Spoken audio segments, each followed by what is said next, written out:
अस्सलामु अलैकुम वरहमतुल्लाहि वबरकातुहू। नाज़रीन, इस्तक़बाल है, स्वागत है आपका viral news live studio Jalgaon, Maharashtra, India में। मैं आपका मेज़बान मुफ्ती मोहम्मद हारून नदवी।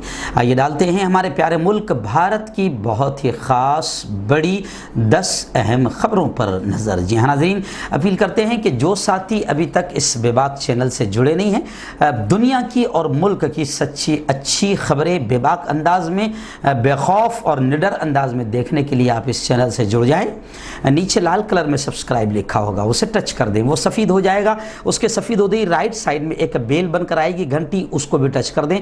और घंटी के टच करने के बाद 3 ऑप्शन आएंगे, उस पर पहला ऑप्शन ऑल का रहेगा, उसे भी टच कर दें। ये 3 काम करने से ये होगा कि आप हमारे चैनल से जुड़ जाएंगे। आपके मोबाइल पर हमारी हर खबर, हर वीडियो जो भी हम अपलोड करते हैं अपने चैनल पर, वो आपको फ़ौरन मिल जाया करेगी। और हाँ नाज़रीन, स्क्रीन पर हमारे चैनल का बैंक अकाउंट नंबर, ऐसे ही गूगल पे, फ़ोन पे और पेटीएम नंबर दिया जाता है। प्लीज़ बैंक के थ्रू या ऑनलाइन, जिस तरह भी हो सकता है, आप हमारे चैनल की फाइनेंशियल हेल्प, माली मदद अपनी ताकत के एतबार से हफ्ते में, महीने में 200 रुपये, 500 रुपये, 1000 रुपये, 100 रुपये, जो भी अल्लाह ने आपको ताकत दी है, आप मदद कीजिए। आपकी मदद से ऐसे बेबाक चैनल, मुसलमानों के चैनल बाकी रहेंगे और तरक्की करेंगे। नाज़रीन, आपको मालूम होगा कि इस वक्त चाइना भी जो है हमें आंखें दिखा रहा है, हमारे प्यारे मुल्क को, और नेपाल जैसा छोटा मुल्क भी 56 इंच के सीने को आंखें दिखा रहा है। और 56 इंच का सीना कुछ नहीं कर पा रहा है। अभी इस वक्त मेरी निगाहों के सामने एक बड़ी खबर है कि हमारे मुल्क के मरकज़ी वज़ीर दिफ़ा राजनाथ सिंह ने लद्दाख में हकीकी कंट्रोल लाइन पर भारत और चीन के दरमियान जो विवाद शुरू है, उस पर यह कहा कि हम अपने कौमी वक़ार के साथ किसी भी सूरत में समझौता नहीं करेंगे। अब जाहिर बात है कि चीन के साथ सरहदी तनाज़ा जो है और उस पर जो अभी तक के जो हालात चल रहे हैं, तो अब राजनाथ सिंह हो या अमित शाह हो या नरेंद्र मोदी हो और भाजपा हो, सोशल मीडिया पर काफ़ी लोग इनकी मजाक बना रहे हैं। गुज़िश्ता कल एक वीडियो टिकटॉक पर बड़ा वायरल हुआ कि एक जवान ने ट्रैक्टर रखा और ट्रैक्टर रखकर वो कहता है कि मैं इसका इंजन भी बेच दूंगा, मैं इसका टब भी बेच दूंगा, मैं इसके टायर भी बेच दूंगा, लेकिन कसम है मुझे भारत की मिट्टी की, मैं ट्रैक्टर नहीं बिकने दूंगा। तो ऐसे ही मिसाल इन लोगों की हो गई। 7 साल पहले का राजनाथ सिंह का बयान मैंने परसों अपने चैनल पर डाला था कि कांग्रेस के ज़माने में क्या कहते थे कि थोड़ा सा कांग्रेसियों बुज़दिलो, हमारी फ़ौज को मौका दो, देखो क्या कर दिया है। आज सब कुछ तुम्हारे हाथ में है, मगर कोई भी आ रहा है और घंटी बजाकर और धमकियां देकर जा रहा है। छोटे छोटे मुल्क भी हमको धमकियां दे रहे हैं और 56 इंच का सीना कुछ भी नहीं कर पा रहा है और सबके दिलों में से इसका डर निकल चुका है। नाज़रीन, गुज़िश्ता कई दिनों से आप ये भी सुन रहे होंगे, बल्कि मेरे पास भी कई लोग आकर ये कह रहे हैं कि भाई महाराष्ट्र और जहाँ जहाँ भी भाजपा की सरकार नहीं है, महाराष्ट्र और जहाँ जहाँ भी भाजपा की सरकार नहीं है, वहाँ कोरोना के मरीज ज़्यादा दिख रहे हैं। तो जी हाँ, ये सिर्फ आप आम आदमी का शक नहीं है, बल्कि अब बाकायदा ये जो खेल खेला जा रहा है, मीडिया के जरिए से खेला जा रहा है। आज महाराष्ट्र के एक बड़े मंत्री जितेंद्र आव्हाड ने यह कहा कि महाराष्ट्र में कोरोना के मरीज 1 लाख पार दिखाए जा रहे हैं, लेकिन 50,000 ठीक हुए। मीडिया ये क्यों नहीं दिखा रही है?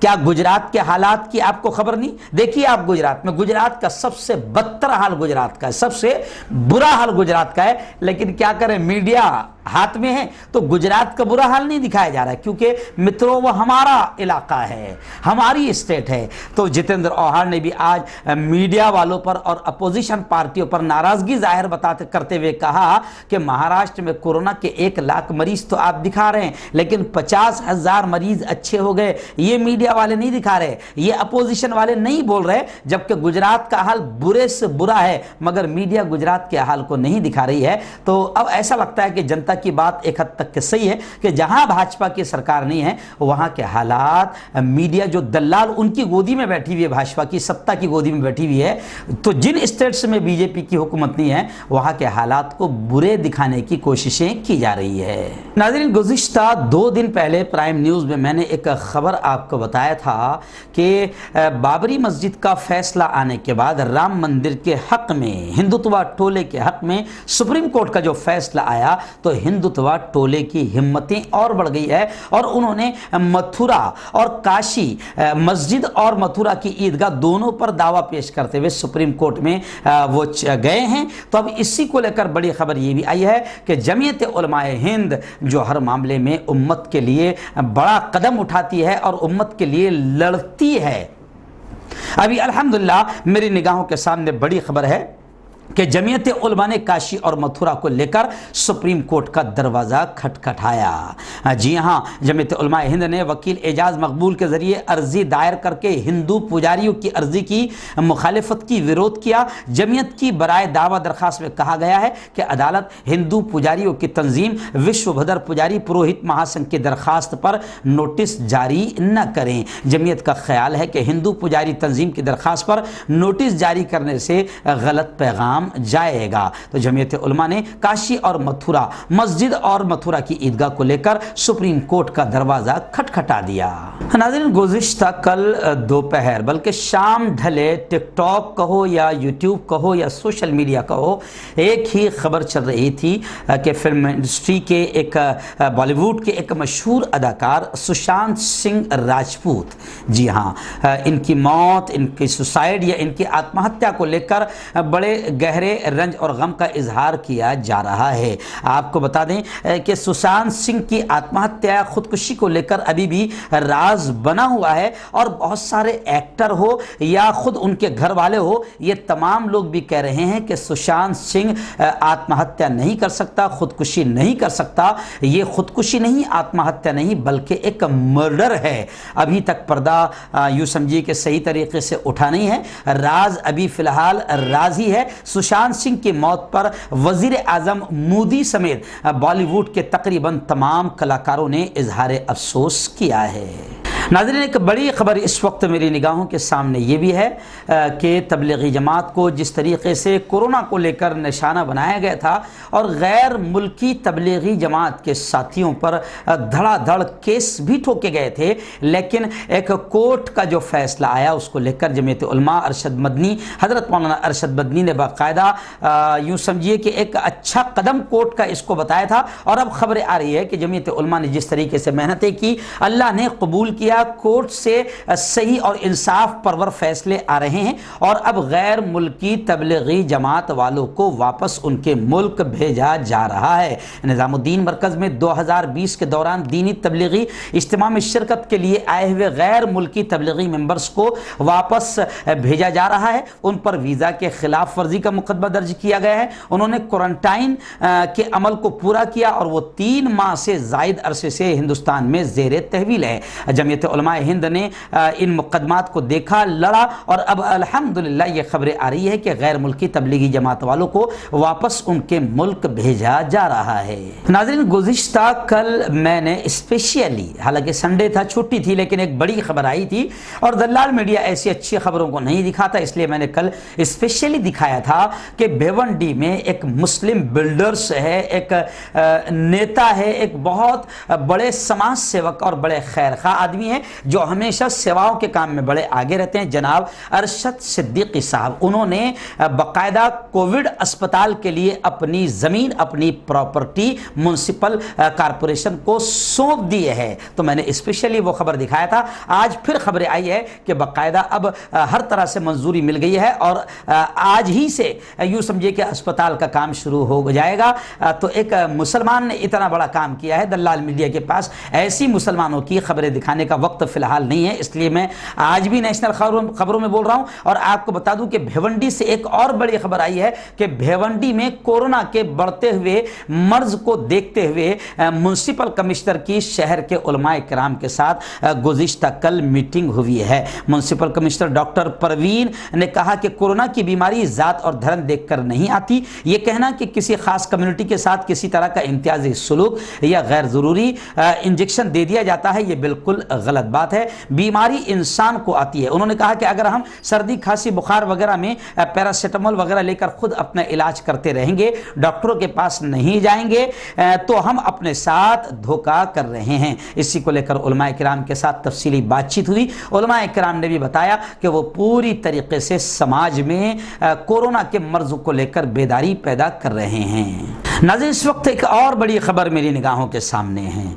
जिस तरीके से लॉकडाउन में मुस्लिम जवानों ने अपने भाइयों की खिदमत की है, ज़ात और धर्म देखे बगैर, तो हिंदू भाइयों पर इसका काफ़ी अच्छा असर पड़ा और नफ़रतों के पुजारियों को ज़बरदस्त जूता पड़ा था। लेकिन आपको बता दूं कि इस मौके पर कोरोना से जो लोग मर रहे हैं उनको लेकर भी बड़ी बड़ी खबरें आई थी कि रिश्तेदार भी यूँ समझिए कि लाश छोड़कर भाग रहे हैं। लेकिन अल्हम्दुलिल्लाह मुसलमान जवान उन हिंदू भाइयों की लाशों का अंतिम संस्कार भी कर रहे हैं, अपने कांधों पर उठाकर उन्हें शमशान तक पहुंचा भी रहे हैं। ऐसी खबर इससे पहले मैंने आपको बुल्डाना महाराष्ट्र की बताया था, मध्य प्रदेश के इंदौर की भी बताया था, उत्तर प्रदेश के बुलंदशहर की भी आपको बताया था, और अब इस वक्त बिहार के पटना की एक खबर आई है कि पटना में भी ऐसे ही मामला हुआ कि गंगा जमनी तहजीब की एक बेहतरीन मिसाल, शानदार मिसाल सामने आई है। मुस्लिम नौजवानों ने अपनी पड़ोसी हिंदू महिला की अर्थी को कांधा दिया और उसका अंतिम संस्कार किया। रामगढ़ शहर के दोसाद मोहल्ले के लोगों ने मुल्क भर में हिंदू और मुस्लिम के दरमियान पैदाशुदा दूरी के इस दौर में यूं समझिए कि एक मोहब्बत और एकता की, इंसानियत की, मानवता की मिसाल दी। दोसाद मोहल्ले की बुजुर्ग महिला की मौत के बाद उनके अकेले फर्जंद पुरुषोत्तम कुमार परेशान थे कि इस कोरोना वबा के नाजुक माहौल में आखिरी रसूमात, अंतिम संस्कार की जो रसूमात है वो कैसे अदा की जाएगी। अपने समाज और आसपास के रहने वाले ख़ानदानों से उन्होंने मदद की दरख्वास्त की, लेकिन कोरोना की वजह से पड़ोस के सभी ख़ानदानों ने आखिरी रसूमात में शामिल होने से इनकार कर दिया। बिल आखिर पड़ोसी मोहम्मद इमरान, मोहम्मद शाहनवाज, मोहम्मद आदिल, मोहम्मद शमी, मोहम्मद आशिक, ये तमाम लोग जमा हुए और इन्होंने अर्थी को कांधा देकर अंतिम संस्कार किया। नाज़रीन, इस वक्त रियासत महाराष्ट्र की कोरोना को लेकर अपडेट यह है कि महाराष्ट्र में अब कोरोना से मुतासरीन की बढ़ती हुई तादाद 1,07,958 का आंकड़ा पार कर चुकी है। महकमा सेहत से मिली रिपोर्ट के मुताबिक 24 घंटों में ये 24 घंटे जो गुजरे हैं, ये 24 घंटों में 390 नए केसेस सामने आए, जबकि आज इस मोहलिक बीमारी से 120 लोगों की भी मौत हुई है। इस तरह रियासत महाराष्ट्र में कोरोना मुतासरीन की तादाद 1,07,000 का आंकड़ा पार कर चुकी है।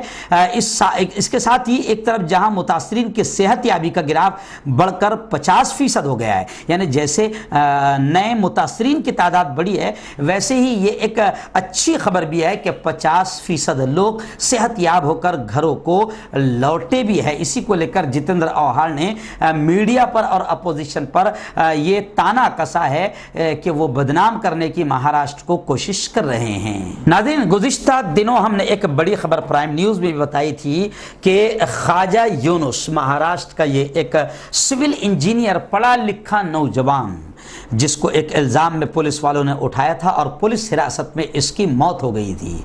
इसकी मौत के बाद कुछ पुलिस वालों को सस्पेंड कर दिया गया था, लेकिन 16-17 सालों के बाद में बाकायदा वो ड्यूटी पर बहाल कर दिए गए, लौट आए हैं। इसको लेकर जमीयत उलमा ने ज़बरदस्त अंदाज में आवाज़ उठाई कि ख्वाजा यूनुस के कातिल पुलिस एहलकारों को बहाल न किया जाए। इनको सीआईडी या सीबीआई के जरिए से इनको सस्पेंड किया गया था, तो अब बहाल करने पर काफ़ी आवाज़ें उठ रही है। इसी को लेकर साबिक रियासती वजीर महाराष्ट्र जनाब आरिफ नसीम खान साहब, जो कदावर नेता है कांग्रेस के, उन्होंने भी बाकायदा वजीर दाखिला महाराष्ट्र अनिल देशमुख साहब से मुलाकात की और मुलाकात करके ये कहा कि ख्वाजा यूनुस के कातिल पुलिस एहलकारों को फौरन मुअत्तल किया जाए। नसीम खान साहब ने बताया कि मैंने वज़ीर दाखिला अनिल देशमुख से टेलीफोन पर भी बात की और उन्हें बताया कि आज से तकरीबन 18 साल पहले 2002 में मकतूल मरहूम ख्वाजा यूनुस के अहल खाना की जानिब से मुंबई हाई कोर्ट में दायर की गई रिट पिटीशन पर ऑर्डर देते हुए सचिन वाजे समेत दीगर 4 पुलिस वालों के खिलाफ कत्ल का मुकदमा दायर किए जाने का हुक्म जारी किया गया था और उन्हें सस्पेंड किया गया था। लेकिन महकमा पुलिस ने इन अफसरान के खिलाफ अब तक कोई इंक्वायरी नहीं नहीं की और उल्टा इन पुलिस वालों को ड्यूटी पर बहाल कर दिया। इसलिए हम मुतालबा करते हैं कि इन्हें मुअत्तल किया जाए।